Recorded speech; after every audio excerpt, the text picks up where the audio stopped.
નમસ્કાર દર્શક મિત્રો, @ગુજરાતમાં આપનું સ્વાગત છે। ચોમાસાની વિદાય હવે નજીકમાં છે, પરંતુ મેઘરાજા વિદાય સમયે પણ ઉગ્ર રૂપ ધારણ કરી રહ્યા છે। બંગાળની ખાડીમાં લો પ્રેશરવાળા સાયક્લોનિક સર્ક્યુલેશનના કારણે મોસમ આકરા મિજાજમાં જોવા મળી રહી છે।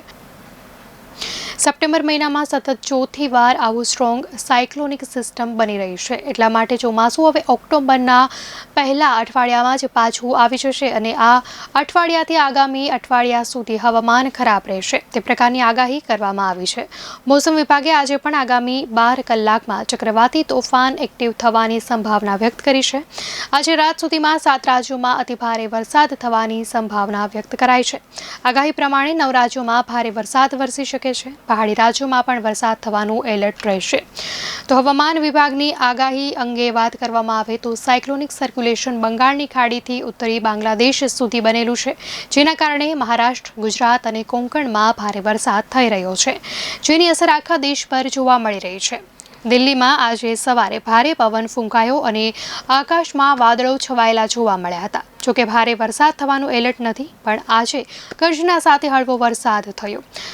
હવામાન વિભાગની આગાહી અનુસાર મહારાષ્ટ્રને આજે પણ વરસાદથી રાહત નથી મળી। આજે થાણેમાં યલો એલર્ટ, રાયગઢ જિલ્લામાં યલો એલર્ટ અને મુંબઈમાં રેડ એલર્ટ રહેશે। પાલઘર અને નાસિકમાં પણ ભારે પવન ફૂંકાશે અને વરસાદ વરસી શકે છે। તો બુધવાર અને ગુરુવારે થયેલા ભારે વરસાદથી મુંબઈમાં જનજીવન સંપૂર્ણ અસ્તવ્યસ્ત થઈ ગયું છે। સ્કૂલ, કોલેજ બંધ કરવાની ફરજ પડી છે અને ટ્રેનો અને ફ્લાઇટ પણ રોકવી પડી હતી। આગાહી અનુસાર ગુજરાત, ઉપ હિમાલયન પશ્ચિમ બંગાળ, સિક્કિમ, બિહાર, પૂર્વી ઉત્તર પ્રદેશ, કોંકણ, ગોવા, મધ્ય મહારાષ્ટ્ર અને ઉત્તરાખંડમાં પણ ખૂબ જ ભારે વરસાદ થઈ શકે છે।